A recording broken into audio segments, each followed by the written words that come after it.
Hey out there, YouTube, how we doing today? Well, we got a book review for you on this one. Like I said in the channel update, I really did not want to read this one. Team of Vipers by Cliff Sims.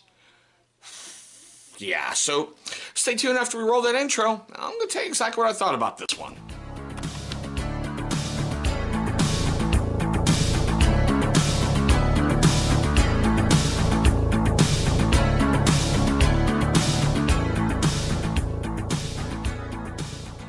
Alright guys, thank you so much for staying past that intro. Now, for you first-time viewers who have recently found this channel, or you long-time viewers who've been watching and haven't subscribed yet, look down there in that corner. You should see a little channel watermark popping up. Hover over that thing and it should bring you right to subscribe.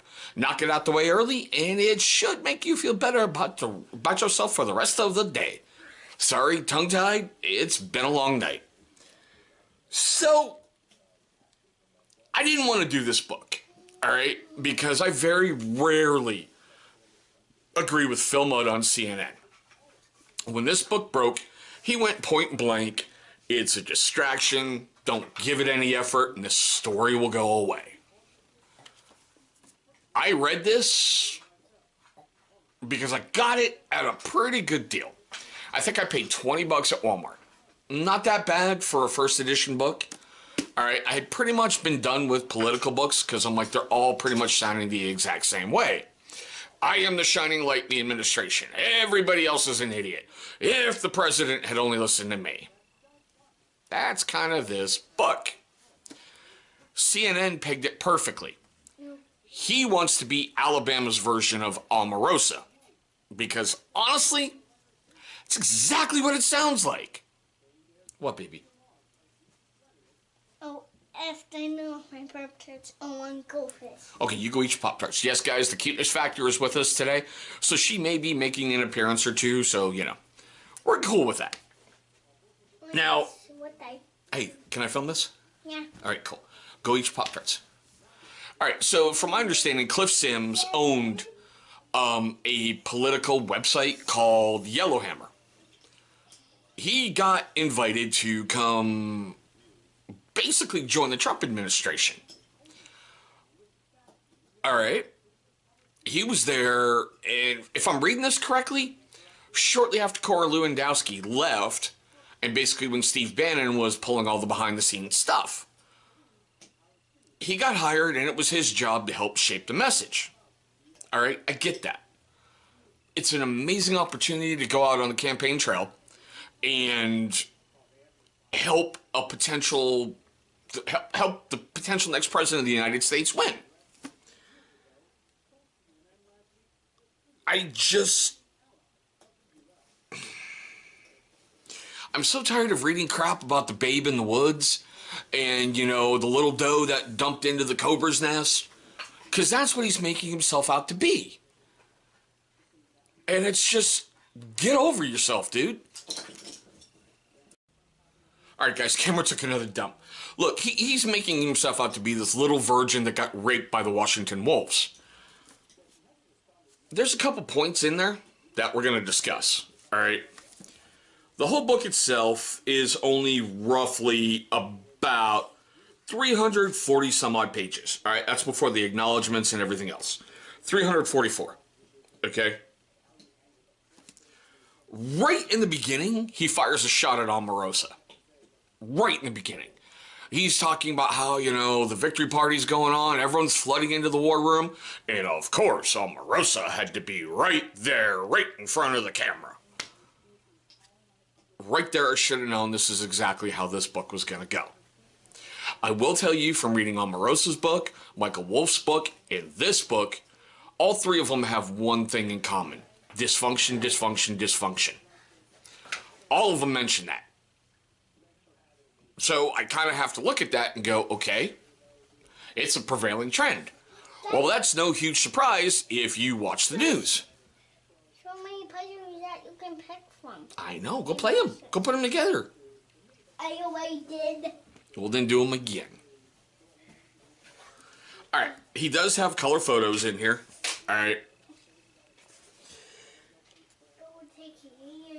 I just...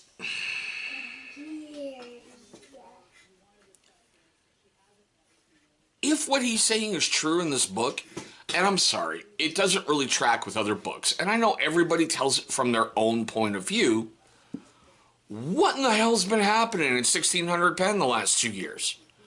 Everybody leaks. Everybody doesn't want to do their job. Everybody wants away from Trump. Trump's a freaking bubbling moron. You know, I'm like, but yet, when Charlottesville broke, he had the opportunity to leave, and he went, no, I'm a good person. I have to stay and help clean this up. All right, so you're so good. The greatest racial controversy of all time has happened, and you're going to stay when most people fled for greener pastures. Okay. But let's get into these one itty-bitty little parts. All right. So, basically, on page... All right, guys, sorry, another small dump again.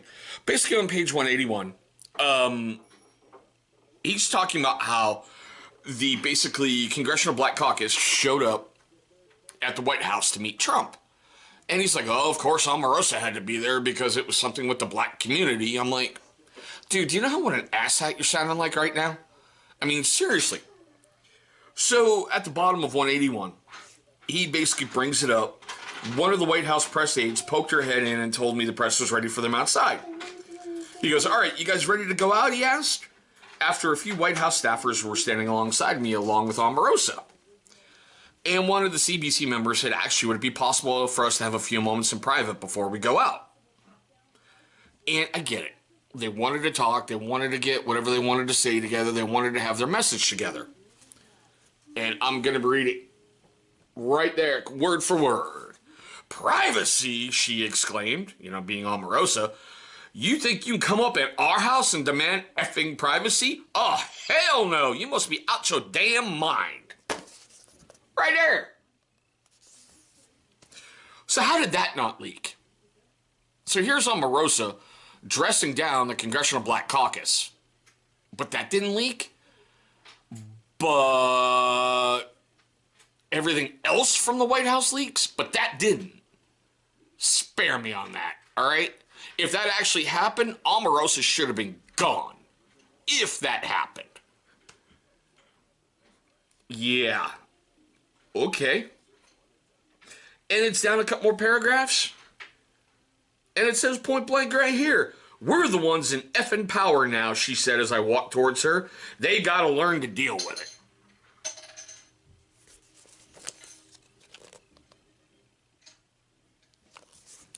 Really?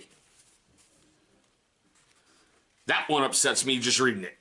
Alright? Beyond upsets me reading it. Okay, where'd it go? Hold on.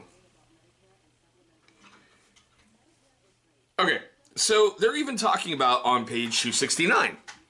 And this is when I was like, okay, it's a little bit overdue. They finally got around to Jim Acosta. You know, Mr. I can't make up a story that can't be true enough. And I'm sorry, I think he fabricates a lot of his stories. I think he wants to grab that gotcha moment to prove he's a journalist, and he's been proven wrong a bunch of times. Please don't get me started on that court thing about, oh, he didn't have his press pass pulled for due cause and they didn't follow proper procedure. Well, there was no procedure. So, I'm sorry. Going into the White House is not a right, it's a privilege. And he had his press credentials yanked. They didn't say CNN couldn't go back in, they just said Jim couldn't go back in. But it's right down here towards the bottom. The president nodded in agreement. Yeah, he said, looking back at Munchin. We've got to do something about this lunatic Jim Acosta screaming at everyone in the Oval Office. Can't we suspend him or anything? I mean, I love it. They're like, it's a lack of decorum. And Sarah Sanders, if this is actually what she said, got it perfectly. There's not much we can do, sir. If we kick him out, they'll just accuse us of being like China, like we're suppressing the free press. It'll end up being more trouble than who it cares. I kind of agree in a way. The more you give in to certain feelings and certain things is the more it feeds the narrative, for lack of a better phrase. And Acosta was just screw Trump, screw Trump, screw Trump, screw Trump. And his performance that day, when, you know, yelling at the president and, you know, with the little intern going, excuse me, I'm talking. Jim, show some decorum. You're a frickin' reporter. That's just my opinion. All right, now where was this other one? Yeah. Okay. On page 282, he's talking about Woodward's book that broke. And I brought that to the channel. So look up top. You should be able to find that in that little card I'm going to leave up there. It says book reviews. Okay? And I love this. Throughout the book, Woodward quotes various people who told an associate this or that or the other. Readers are left wondering who this mystery associate is or what axe they have to grind. I have always said that. If you're going to frickin' leak something, put your name to it. Give it some validity, you know? Like, what was it? That op-ed that was written that basically said people are actively working within the White House to bring down the president? Put your name to it. You know, if you're so proud to say this, you got to do it anonymously. No, put your name to it. Stand up. Let's see your beliefs. And what I like I said, he ran his own political stuff. He says he knows firsthand the value of anonymous sources. A series of stories he broke in Alabama, all based on information provided to him by anonymous sources, ultimately helped him take down a governor. My web search turns something up for series of stories he broke in Alabama, all based on information provided to him by anonymous sources, ultimately help him take down a governor. You can't make that up. Siri just went off randomly. Oy vey. I mean, you can't make that up. Big Brother is watching. And the last one I really wanted to get into. Yes. Okay. Basically, he's railing on John Kelly. Okay? Hey, let me wrap this up, okay? Then we'll do some fun stuff. All right, baby? Okay. And he's basically saying John Kelly was an empty suit. How he was more concerned about his image and his portrayal of stuff and everything else. Now, I've seen this quote circulate around thousands of times where Kelly didn't want to go to the White House and he wanted to be fired and it was the best thing that could have ever happened to him and all this other crap. We're talking about a Marine 4-star general who lost his son in conflict. We're talking about someone who served his country honorably. But yet, behind the scenes, he's telling staff and everybody else, fuck the president, fuck this, fuck that, I can't wait to leave. Come on. Ultimately, it looks like Cliff was taken out because people within the White House were, quote-unquote, jealous of how close he was to the president. They fired him for allegedly not having a security clearance and being in highly sensitive areas. That's what he writes in here. White House counsel called him in and went, how the hell are you doing this? You don't have a security clearance. You're not going to go work for Mike Pompeo. You're fired. You're out of here. And they had to debrief him on a whole bunch of stuff.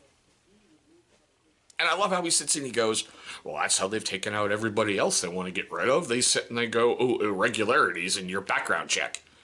Well, if you were in the White House for 500 days, I'm sorry, before you even step one foot in there, they know everything about you. When I was in the U.S. military, before I could even do my job at my first duty station, they sent FBI agents out to dig into my background with a deep frickin', you know, the little ditch digger things.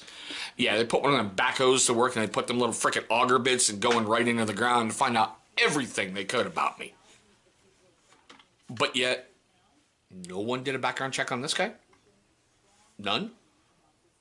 I gotta tell you, I'm glad he's basically a non-issue at this point because this book just upset the crap out of me.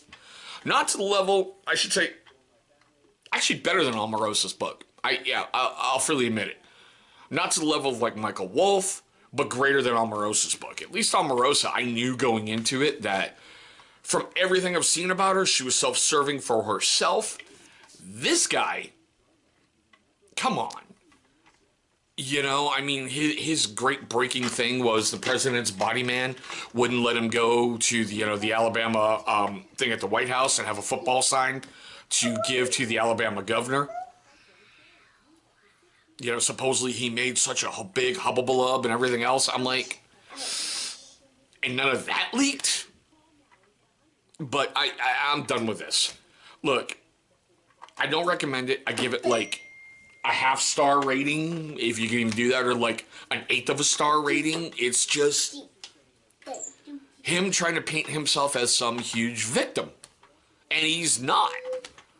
You know, he's just not. If he did all these great things about helping the tax reform and helping this and helping that, helping here in 500 days, why were you fired for a background check? That's my first question. My second question is, if everyone in Washington wanted you to come work for them, background check? I don't know. But that's it. I want to know your guys' thoughts. You know, yeah, I'm a bit upset about this one. I'm a bit irate on this one because I want that day and a half of my life back. I really, truly do. But I want to know your questions, comments, love, hatred, all that fun stuff. Leave it down below in the comments section. You know I'm going to get back with you, okay? And yeah, I know, political books really aren't sexy, and everyone goes into it with their own opinion. Like I do with all these ones that I bring about politics, I go into it with an open mind because I want to hear their story. I want to see where it tracks, where it matches up with new stuff, where it matches up with other things. Can you hear the cuteness factor over here having fun? She's sitting here giving a big cheesy smile, too.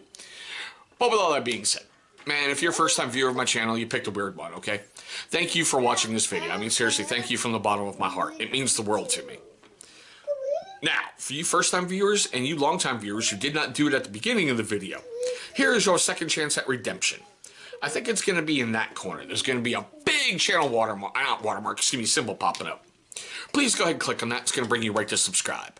After you've subscribed, please go ahead and destroy the bell icon. Why? Because it's going to notify you, my amazing viewer, every time my retarded ass uploads a brand new video.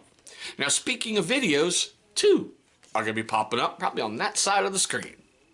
Those are going to be videos that YouTube is going to select from my catalog of videos that they think are going to be a great viewing experience for you.